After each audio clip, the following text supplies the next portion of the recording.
prefer po na yung aming IT yung mag-explain ng mga features. Okay. So ikaw na yung malabo. Sasayaw-sayaw ka kapatid ah. Yes. It's equipped with CCTV. Nakikita kayo dun sa kayo nakikita kayo na. So ibig sabihin pag ano, so pag ikaw yung nag-franchise pa sa MyCap, meron ka ba? Yes. So you can check on your machine. Ano ba yun? Meron bang may mga bumibili ba? O kaya baka mamaya pinagsasalita. Ma'am, the franchise includes the products? Yes. Okay. And parang it's a continuous business talaga. Yung franchise kasi yung mga franchises will be our partners. Right now, how many franchises do you have? We just launched this. We just launched. Just today. Meron na po ba mga pre-buyers? Yung mga nagpa-reserve? Ay, marami nga po kasi. Marami na po sa taas. Wow. Masasold out ang aming 15 minutes. Kulang pa. 15. 15. For the first 15. Yung kanina po, if you were Yung 178? Yeah, and 2,400 lang yung reservation for today. Kasi po in celebration of their 24th anniversary. Does PGMP own the Sabon Express? No po. So Sorry. I'm the founder po of Sabon okay. Express. Sorry. So personal pala to. Talaga namin yan. Partner. But in partnership with BJMP Buy, we will be offering the franchise package of the Blue Box.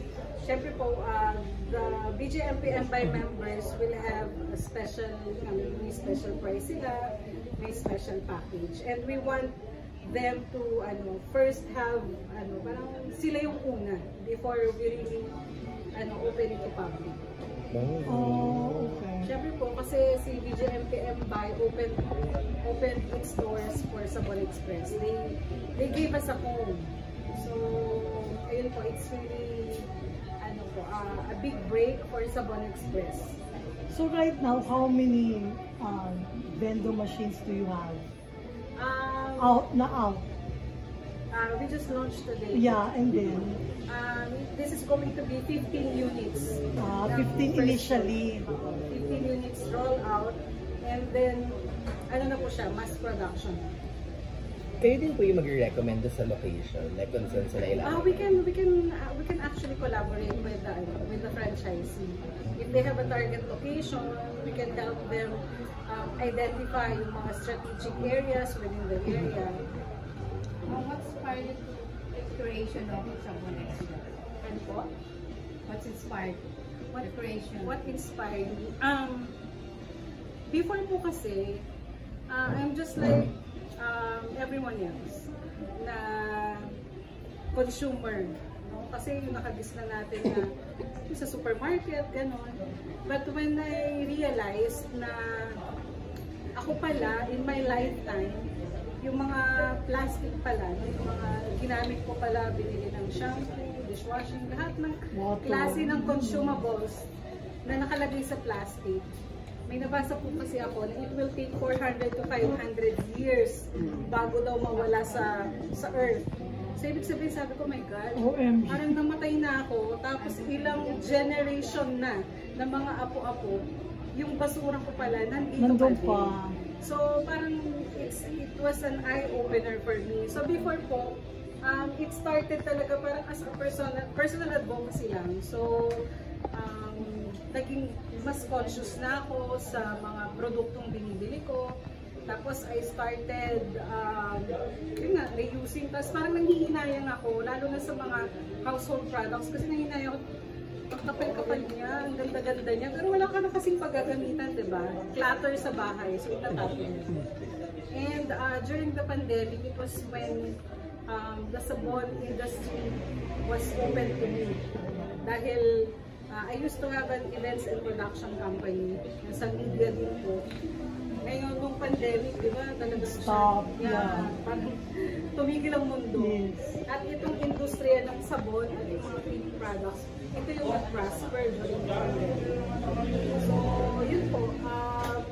Nakita po natin potential ng sabon. Pero nakita ko din na usually yung mga local sabon who are being marketed sa Pilipinas, hindi siya makapag-compete sa mga leading brands. Why? Kasi like for example, yung refilling, syempre we're not claiming that we are the first to offer refill. Kasi marami na pong gumagawa na mga sabon na refill, yung mga locally made or yung mga backyard soap manufacturing industry.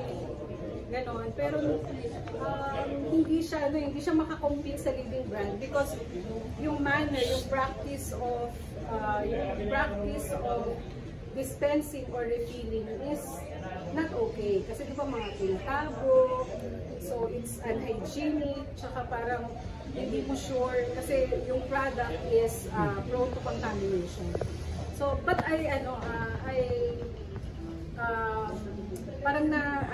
appreciate yung value ng pagre-refill.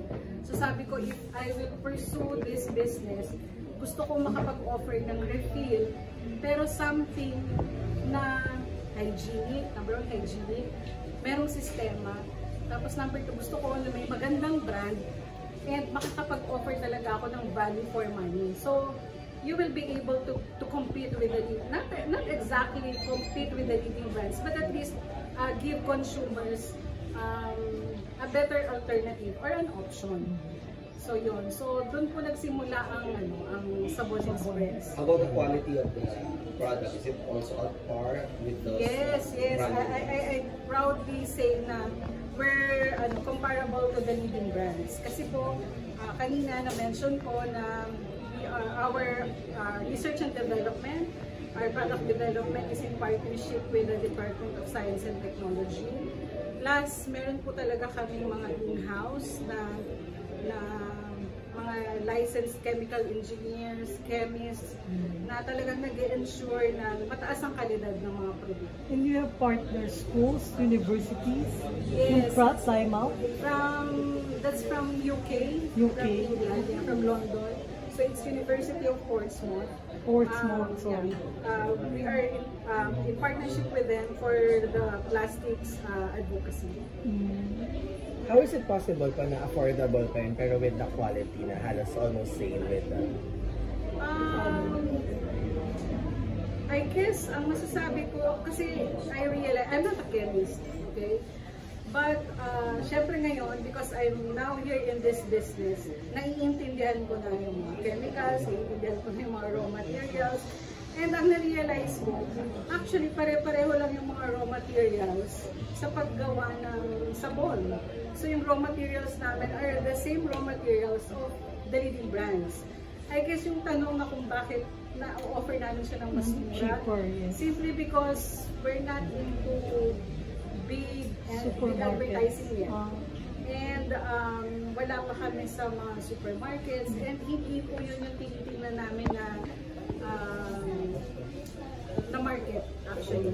Because we're really into this because of the advocacy. So what we're trying to focus on is on how to actually roll out yung mga machines. Kasi aside from offering finished products, kasi baka sabihin niyo po, nilalabanan nila yung plastic, pero yung mga produkto nila naka-plastic pa rin, di ba? Which is totoo naman po, yung finished products namin naka-plastic pa rin. Simply to introduce the product to the consumer. Kasi pag refillan, sasabihin nila, anong produkto yung nire-refill nila? So kailangan bihisan mo muna, ipakita mo muna sa kanila kung ano yung produkto. Kaya po, meron pa rin po kami finished products, but that's not our main, that's not our main objective. That's why you cannot find us in supermarkets. Kasi ang ano po namin is really the machine, to roll out the machine so the consumers can have an option na bumili ng sabon, hindi sa supermarkets, not contained in single-use plastics, but wherein they can keep on reusing yung kanilang mga plastic containers. Are you planning to get a celebrity endorser for this? Meron pong ongoing talks. Really? Yes. Sole housewife or? Very soon. I hope very soon. Talaga? Ilang watts ito? Ilang watts? Ilang watts? No, wattage. 300 plus. So, meron kaming ano na to, study na kunwari yung motors, no, yung machines na nagpapatakbo ng dispensing, kung nagdi-dispense siya ng tuloy-tuloy for 8 hours, which is syempre hindi naman mangyayari na tuloy-tuloy siyang nagdi-dispense, pero granting po na gumagana yung motor niya for 8 hours straight, it will only consume 130 pesos worth of electricity. So, sobrang mababa lang po yung electrical consumption. And we're actually planning na kung yung unit will be placed outdoor, solar powered na po siya. Paano naman po yung maintenance nito? We will train the franchisee kung paano po siya i-maintain. But of course, meron po kaming after-sales service. And dahil nga po portal-based kami, so real-time yung communication and coordination with the franchisee kung ano man po yung if ever mangyayari sa machine or kung magkaka-problem siya. Kumbaga parang may app po kasi. So mabilis na po siyang may resolve. Ma'am, who gave you the idea to do this machine? Or you saw this in another country? Or Actually, hindi po. Hindi talaga. Parang, ang ano ko lang, nag-start lang po talaga siya na gusto ko ng refill. Tapos sabi ko, pero ayoko nang tinatago. So parang, how will I do it? Ayoko nang ganon. Gusto ko na less yung human contact with the product. Actually, we didn't start out with ito kaagad. So, we started 2022, manual dispensing po kami. So, we came up with parang ganun po, makikita nyo dyan. So, pero syempre mas simpleng version niya. So, meron kaming stainless steel food grade compartments or vessels ng mga products. Tapos may gripo siya, manual, dinidispense mo siya. But just the same, from the carboy, from the container, isasalin mo pa siya dun sa vessel para mag-dispense ka. So nakita ko din na yung mga stores namin, syempre nahihirapan yung sales staff kasi kailangan nilang magsalin. So nag-isip na naman ako, paano kung matatanggal yung pagsasalin? So nakaisip kami, ito na po, parang ito na yung second version ng aming manual machine. Hindi na po sinasalin yan kasi motorized na rin yung pumping. So parang may transfer pump na siya from the carboy sa baba, nagpa-pump na siya para ma-fill yung stainless steel vessel. Tapos doon ka magdi-dispense manually. Tapos naisip ko,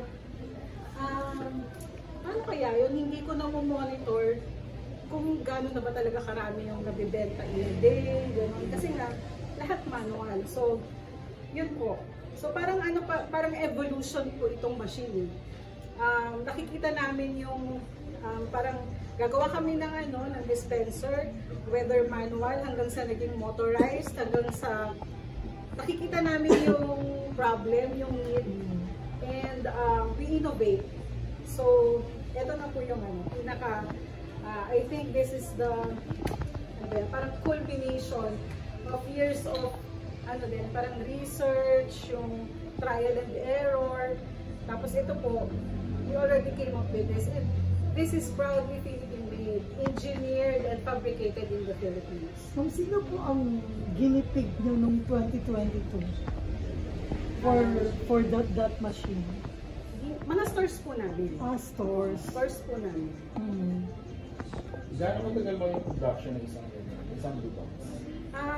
If a potential franchisee would sign up with us, meron po kami 30 days so it's 30 days in the making. Anong pagkakaiba niya sa ibang existing laundry machine? Actually, wala po akong alam na may laundry machine na. Pero kung meron man po, nakikita ko lang po na yung hinuhulugan ng yung parang mga coin-operated din. Di ba merong mga automated tubig machine, pero mineral water yon, di ba? So parang it's the same concept. Tapos meron din, I think, parang car wash, 5 peso car wash, na ganun din. Hinuhulugan mo ng 5 peso, tapos magdi-dispense siya ng car shampoo and water, di ba? So, but for soap and detergents po talaga na gamitin. This is the first one. Ma'am, gaano katagal siya na-develop and test daw? Sabi ko nga po, since 2022 pa po namin siya, parang, so it's an evolution.